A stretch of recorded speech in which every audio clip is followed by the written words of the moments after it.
Everyone's aware of the world's largest free party that is Mardi Gras. But do you know...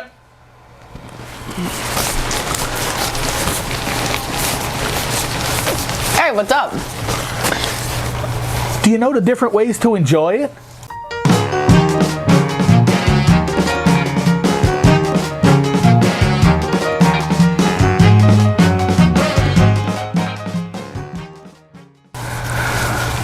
Welcome to Big Easy Life, everybody. Let's get started with some terminology to help understand the language that defines this season.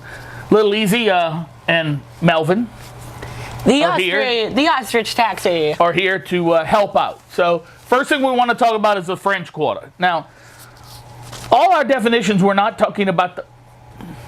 No biting.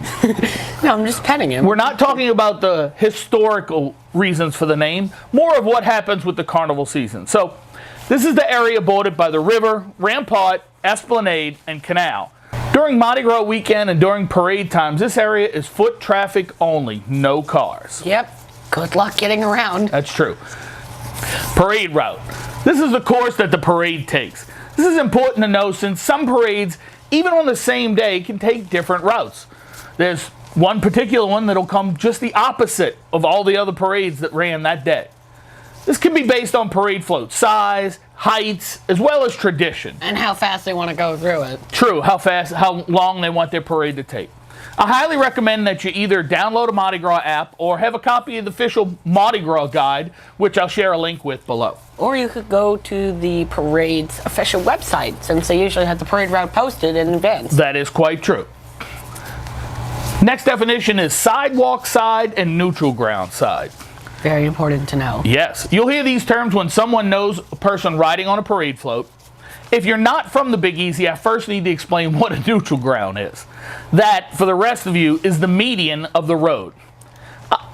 I can explain the historical significance of that term, but not today. That's another episode completely. When we do history. That's right. So I'm sure you can see that this tells you where someone is. An example would be, hey, Little Easy is on float 23, up a deck, sidewalk side. With Melvin. With Melvin, yell his name and they'll throw beads at you. That's how that works.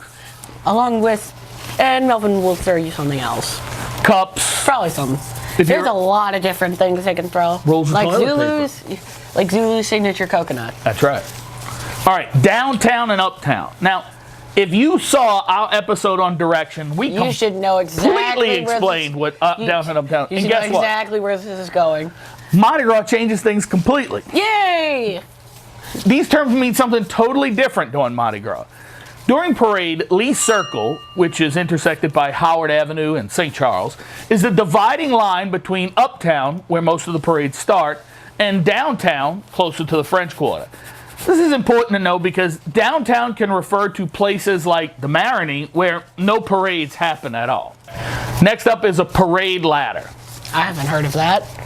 You've seen them, you know what they are, you just hadn't thought about it. Because this seems like a no-brainer, that when you see them, you'll realize that there's a lot more to them. You think a ladder at the parades, but it's not just normal ladders. People take normal ladders and they modify them, add additional pieces to hold young parade goers in their seats, and sometimes these things get extremely extravagant. Drink holders, things to catch and hold beads, place for dad to sit behind them. That's what I know what you're talking about now. Yeah. So people will also try to use them to block off their areas on the parade route. So they can get exclusive area coverage. Yeah, so... Thanks, guys. That tends to get the... Build a box if you want area coverage. Next up is Crew. K-R-E-W-E. All right. This is the organization that arranges and puts on the parade. Or it's a group in a parade that is specifically for parading. That's kind of the difference. There are a lot of different crews. There's a lot of different crews. That could be 5 or 6 episodes, all on its own. Yeah, I had to do a project on the history of some crews. That's right.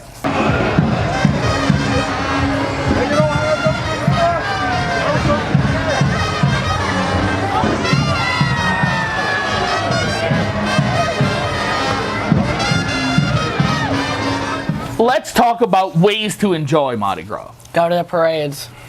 Thanks. That's it. I'm doing the job for you. Appreciate it, folks. See y'all next time. No. This could be for any parade night during the Mardi Gras season, day or night. Now, we talked about the parade route, but let's break it down a little further. Most of the Crescent City parades start uptown, either near or on Napoleon Avenue, and they travel down St. Charles Avenue through the Garden District. The uptown portion of the route has wide neutral areas that are the most spacious on the route. You'll see lots of families and a larger percentage of locals than tourists in this area. This is where a lot of New Orleanians catch the parades. As the parade crosses Lee Circle into the downtown area, we go from open areas to a... He's okay? Yeah, he's okay. Okay. I was just patting him on the head. To streets bordered by an array of buildings ranging from modern to buildings built in the early 1800s. This area has some locations with grandstands where you can buy tickets and sit for different parades. I'll put a link to that down below, because depending on the parade and if you're from out of town, I think that could really be worth it. It's also the home of Gallier Hall, which is the former city hall for the city, and it's also where the parade royalty stop and do their toasts and speechify. Speechifying. That's a new word. I just made that up. Speechifying. You'll also find locations with balconies along the route. We've been very lucky enough to have the chance to see parades from this vantage point. We have a very good friend who has a house on St. Charles Avenue. And that's where we get our downtown, boats. and we get to see it from there. So it makes it a very special Mardi Gras. All right, the next area the parade reaches is Canal Street, one of the widest streets in America. What that means to you is it can hold even more people. The area has probably the majority of the area's hotels, so you'll see a greater number of tourists along this route. You'll also see that this area on Canal and parts of downtown have the route areas blocked off with barricades, making it very tough to cross on foot from one side of the street to the other. It's also got some of the heaviest crowds of the entire parade route. So, I'll tell you a story, Lilies. You probably heard me say this before. You see this at Mardi Gras all the time. Somebody comes into the city, somehow their company books them and they're staying in a hotel, and they didn't do any research. And Mr. Taxi Cab driver or Uber driver drives in, and he really doesn't want to get caught up in the parade, so he drops somebody off on the side of the road and says, look, it's right up the street. Well, his idea of right up the street and ours is something totally different, and that person will end up at the wrong hotel. They can't get to their hotel. They'll be pulling their luggage, and their hotel is right on the other side of the parade route. You know what that means? A lot of walking. It means you're going to stand there and watch the parade, because you might have to go miles out of your way to get to your hotel, which is right across the street. Do your research. Do your research in advance. Very, very important. And don't try to have your cab take you across the parade route. They're not going to do it. You're going to get dropped off and have a lot of walking to do. That's right. So, now that we've talked about that, we've given you miles of area that you can view the parade from. But it's not the only way. When it comes to what most of the world thinks of, it's Bourbon Street and the French Quarter when we talk about Mardi Gras. I don't think I've ever seen a parade in either of those areas. You have not. So if you're looking for wild and crazy, well, then you've come to the right place. But if you're looking for floats, marching bands, dancing groups, you're going to be out of luck. They're somewhere else. None of the standard crews are allowed to parade in the French Quarter. Because it gets extremely hectic because there's not enough space. Well, the floats grew to a point where it became dangerous for people who were in there along the side. Things were too tight, there was too much chance of someone getting hurt, and it was felt to move it out. Not to mention all those large, heavy things moving through can cause damage to these older buildings in the French Quarter. There are some parades in the quarter, but they're on foot or other conveyances, bicycles, things like that. See our episode on things to do in February in the Big Easy for a full list of them. So, in the French Quarter and on Bourbon Street, you can enjoy the festival a few different ways. Some folks revel in walking the streets and rolling with the enormous crowd. And we mean enormous. Yes. I mean, you can start off during the day and there'll maybe only be 100,000 people. But And then that gets absurd. Then it gets to the point where The it's streets are just completely full of people. sardine cans. Pretty amazing to see that many people And crammed also, in. kids especially, love to play in the streets after parades. Yeah, but you won't see kids, you shouldn't see kids down in the quarter at those times. That is really not the place. When you always talk about it, New Orleans is a wonderful family event, but not Bourbon Street, especially during Mardi Gras. Why is that? Well, many of these folks are looking up at the balconies along Bourbon Street. They're usually conducting a barter activity in trade for some cheap plastic beads. Now, what this transaction entails, we won't get into. We're a family kind of show.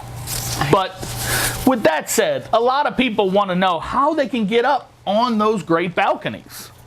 Well, many of these balconies are part of various hotels, and you had better have booked them months, if not years in advance. Others are part of restaurants or clubs, and you can check them out individually to see what kind of offer or deals they have. You can also go to a website like www.bourbonbalcony.com to see the packages for groups and individuals. All right, these packages can be from simple access to the balcony and a bathroom to elaborate meals, open bars, all kinds of decadences. You'll have to decide your price range and what kind of party that you're up for to do that. I'm up for no party. No except party. for a parade party. That's why there's so many different ways to enjoy it. Now, with that said, we've covered a lot of area in New Orleans dealing with the parades and partying, but I'd be remiss if I didn't mention the parades in the suburbs, many of which happen concurrent with the city parades. So check out their routes. If you happen to be staying at a hotel, say in Metairie or the West Bank or St. Bernard Parish, they have a lot of pretty cool. They have parades on different days as well. And I've caught a squishy clove of garlic. a squishy clove of garlic. How could you ask for anything more? All right, folks, I hope we have given you a little insight on different ways to enjoy Mardi Gras. That is, myself, Little Easy, and Melvin. Thank you, Melvin. Oh, God! Oh, my God, I think I killed Melvin. Sorry, Melvin. Please, come back and visit us. We want to make you part of our Big Easy life.